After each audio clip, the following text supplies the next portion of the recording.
Hey everybody, CW here, Card Wolf, because I'm always on the hunt for great cards. Today is Friday, and that means, yes, Dorking with dice. We do it here every Friday, and it's a lot of fun. Hope you guys are as excited about this as I am. We've got the Magic Box full of 20 vintage packs of baseball with hockey season over. It is time to go all baseball on Dorking with dice. These are some good packs in here, including some very special packs in the 1, 10, and 20 spot, and I'll show you those in a moment. The way this works, for those of you who haven't seen it before, we roll this big pink D20, and whatever number comes up, that is the number of pack that we open in this box. We usually open at least 3 or 4 packs, and we always have a good time. Let's see what's in there, give you a taste of what some of the best packs are in here. This one has been in the box since baseball season started back in March. It is a 1983 cello pack. You can see how thick this thing is. It's got 28 cards in here. This is one I have been really wanting to open. We have not rolled a 1 in all of that time. Get some great rookie possibilities out of this pack, including Wade Boggs, Tony Gwynn, and Ryan Sandberg. All 3 of them had rookie cards in 1983, so that is a huge pack and one that I'm hoping to get into. New to the box in the number 10 position is Fleer Metal Universe 1997. These are beautiful cards, and you get 8 cards in the pack. Lots of inserts in here, some very cool stuff. You guys always like it when I get into a pack of that because the cards are just so darn unusual.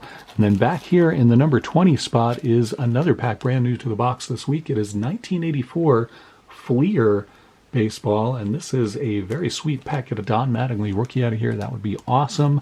Also, a lot of Hall of Famers in 1984 Fleer. So some very nice packs. Also, a pretty good pack in the 17 spot as well. And some other packs spread throughout the box that I've never opened on the channel before. So let's get to it. See what our first pack is going to be here on this Friday's episode of Dorking with Dice. It is number 15.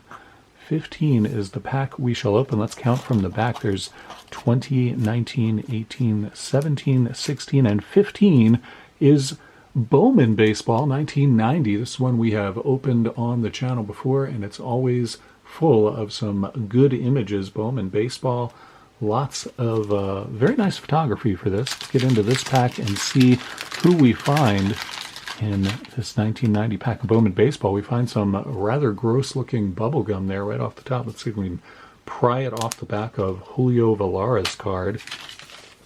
Lucky to do that. We'll start off with Velar there, looking like he did not enjoy having gum stuck to the back of his card, I think. That's how I think Julio Velar looks. Put that over there. We got to flip this, see how we do. All right, Dave Rode is how we more or less start this pack. We got Cal Daniels looking, I don't know, he's looking very pensive there, Cal Daniels, considering his life decisions, winding up with the Dodgers. Ed Romero and Mike Stanton, as promised. There are a lot of very nice portrait cards in here. Dickie Thon and Eddie Whitson, good pitcher there in the majors for a long time. There's a nice Nolan Ryan card. That is the, get one of these, it's sort of the sweepstakes card that they did back then. You get one of these in every pack of 1990 Bowman. Very nice to get Nolan Ryan. Put that one in the wolf lair. Why not? Looks like Gary Templeton. Yes, it is. Gary Templeton. Very good shortstop in the National League for many years. Came up with the Cardinals and was great. Played for the Padres for a while, was also very good there. Dale Murphy, that's a beautiful card there. Not a portrait one, but a kind of an action card. You don't see as much of that in Bowman, but very nice card. That one would look great with an autograph on it. I know many of you TTM, and Dale Murphy is a very good signer. We got Bobby Thigpen and Ed Sprague.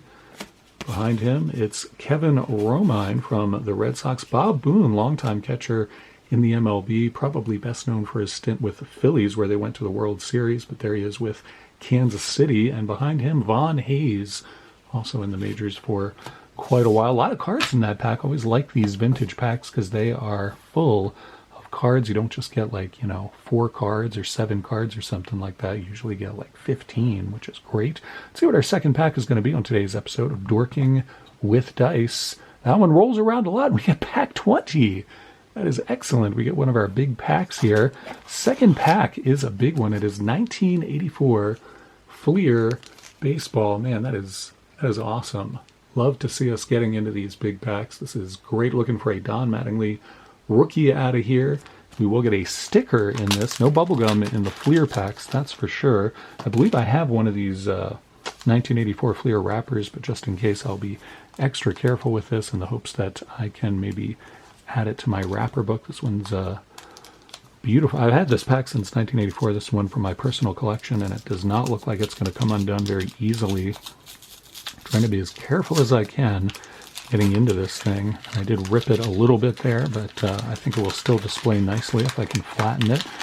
Get these out of here as carefully as I can in case there's something good in here. I do not want to, man, this is really, we use some industrial strength glue here, I guess. All right, let's get this out. Put the wrapper over there to examine later, and let's see what we have here. I start off with an Expos sticker. Very nice to get an Expos sticker. That team, of course, does not exist anymore, and there is their stats from 1983. Dave LaPointe starts off this pack of a 1984 Fleer. Beautiful cards. Always like this design. It's very clean. Lots of room for the pictures.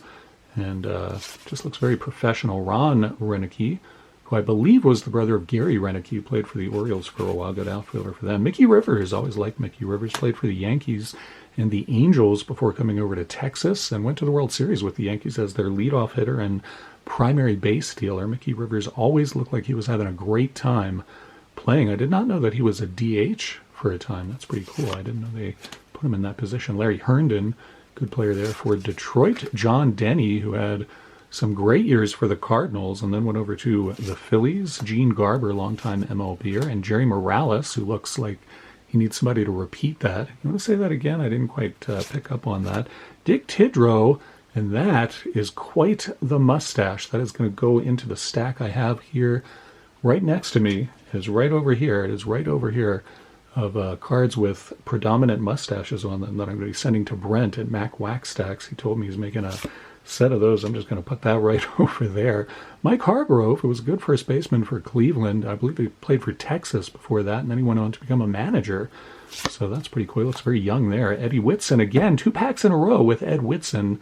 What does it mean? I do not know. It's very strange that that would happen. The first pack was a 90, and this is an 84, so you can tell how long Whitson was in the league. Greg Luzinski, great power hitter for the Phillies in the 70s and then went over to the White Sox into the 80s. Joe Beckwith and Carl Yastrzemski. There's a nice Hall of Famer out of this 1984 Fleer pack. That's pretty sweet. Towards the end of his career, but still a Hall of Famer there. 3,000 hit club and a Triple Crown winner. Carl Yastrzemski goes in the Wolf Lair. Salome Barojas and Mike Krukow, who looks confused. Mike Krukow became a very good announcer, color commentator for the Giants, but he looks absolutely perplexed there, as though he has no idea what is going on around him. Mike Krukow. All right, get to our third pack here on Dorking with Dice. We've already hit one of our big ones. That 1984 Fleer pack was very sweet to open that. I haven't opened those in a long time. And we get 10. This is nuts. We get 2 of our biggest packs in the box on today's episode. That is awesome. This 1997 Fleer Metal Universe. I have opened this on the channel before, and you guys always are excited about it. These are weird and strange cards. The players are in sort of usually some sort of weird science fiction setting or some sort of apocalyptic thing. I don't know. It's a very strange thematic thing that Fleer did with these cards, and of course they are very foil and just really cool looking cards. I like them a lot. Some inserts you can get out of here are very sweet, and a lot of good players in this set, a lot of Hall of Famers and whatnot. So let's see how we do here. We start off with Wendell McGee.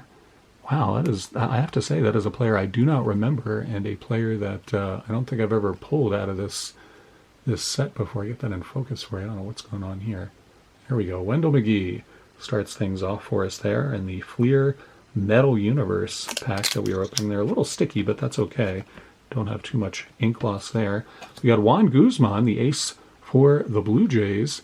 He seems to be pitching next to a volcano, which is not really, I mean, I've never read the pitcher's handbook, but I'm pretty sure that they would recommend you not doing that. There's Barry Bonds, very nice one there.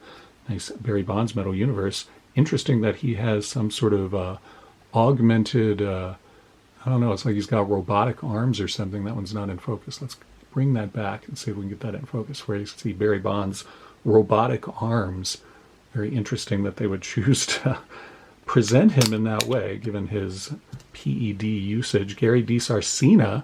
Why do these keep going out of focus? I do not know what is up with this. I'm going to flip it all the way down like that in the hopes that that will fix it. Gary DiSarcina from the Angels. He looks like Ray Palmer, the Atom from DC Comics. That was how he was always presented, in the middle of some sort of Atom situation there. There's Geronimo Baroa from the A's, and he is playing underwater, which is apparently no problem for him. He appears to be able to field balls and breathe very easily underwater. Geronimo Baroa, did not know that about him. Eric Davis with the jetpack on. There he is flying around between planets. Eric Davis. These are really stuck. There's Erstad is right here. Darren Erstad, who appears to be in the middle of a tornado. I don't even know what's going on there. What is that supposed to be? I don't even know. And then our last card is Robert Perez from the Jays, and he's just sort of running as fast as he can. So there you go. Very unusual cards, and we did not get any big names. Eric Davis probably, or I guess Bonds. I don't know. I don't really think of Barry Bonds as a big name because he cheated, but I'll put Eric Davis on top of that stack there, and then adjust the camera so you can see the point of view that I had anticipated seeing. I don't know what's up with the focus. I really need to work on this camera. Right now I'm going to work on this big pink T20, get us a fourth pack in today's Dorking with Dice. Let's see what number it is going to be. If it was 1, I was going to be like, wow, we got all 3 big packs, but it is number 3. Here is pack number 3. It is a Donruss pack. Very nice. We have not pulled this one for a while. Nice Donruss pack with 15 cards in here. That's what I was just saying. You know, you get those older packs. They have a lot of cards. Love seeing that. So very cool to get this one. Rip into this. It's a pack I've opened on the channel before, and we have gotten other pieces of the Willie Stargell puzzle. But this one appears to just have his name on there. And then let's see what we have in here. Frank DePino starts things off on this pack of Donruss 1991. Dave Island and Bill Landrum. Edgar Martinez, Diamond King card of that Hall of Famer. I'll put that one on top. Mark Guthrie and Pat Combs. A lot of pitchers in this 91 Donruss pack. Nice Mark McGwire All-Star card there. Pretty nice. And Dave Hansen rookie card. We get another Diamond Kings, 2 Diamond Kings in the same pack. It's Pedro Guerrero, who looks confused as well. He and Mike Krukow should form a club. Tim Tuffle playing second base there for the Mets. Steve Farr. And we got Larry Walker, another very good player. Hall of Famer there for the Expos.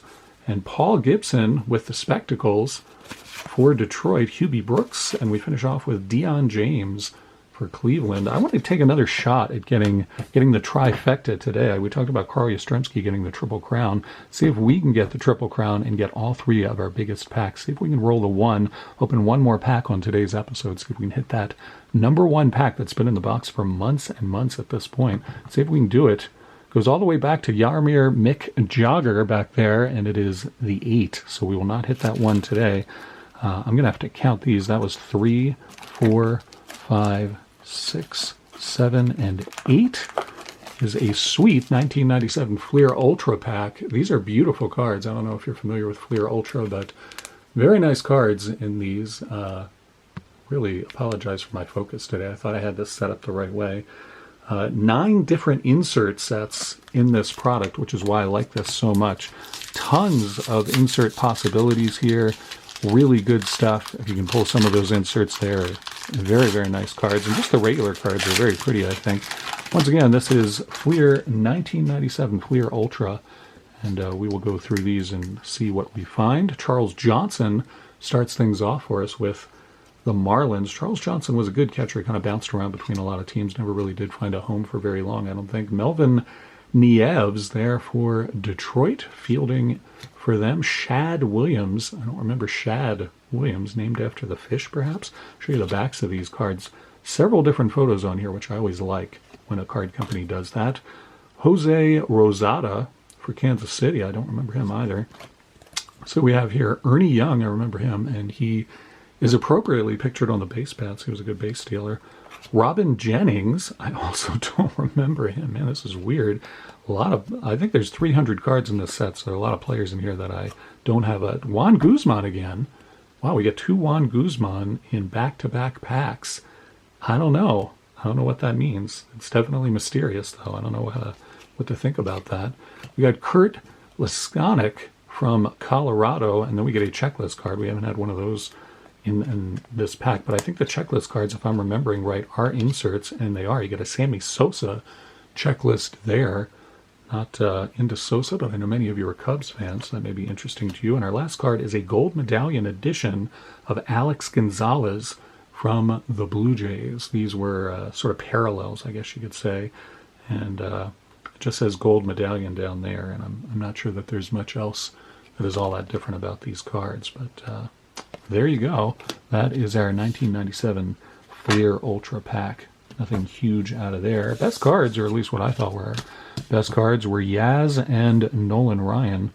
So there you have it, the Express and Yaz. Not too bad. Definitely some nice variety. We pulled two of our bigger packs. Just didn't hit a lot of big cards today, but still a whole lot of fun to open these. If you guys enjoyed the episode, please hit the thumbs up button. It helps out the channel a lot, and I certainly appreciate it. Hope you guys have a great weekend planned. It is Friday, and I hope you have some really good plans. I have no idea what we're doing. I'm going out tomorrow morning with my wife to have breakfast, and other than that, I don't think we have anything planned at all, which is weird. Usually we have dozens of things, it feels like, going on. So I hope you guys have a nice relaxing weekend and don't have much that is planned either. Of course, 4th of July is next week in this country, in the United States. That is American Independence Day. So planning for that, because we usually have all the family over for the holidays. Our house is formatted such that it's just works out better for us to host, and we are doing that for 4th of July. So if you're in the area, come on over. I'll be happy to see you. Hope you guys have a great weekend, and I look forward to seeing you back here on Monday for a mail day. That's what we do on Mondays, and I have a huge package here that I cannot wait to open from one of you awesome people. Thank you so much for coming by, and as always, happy collecting.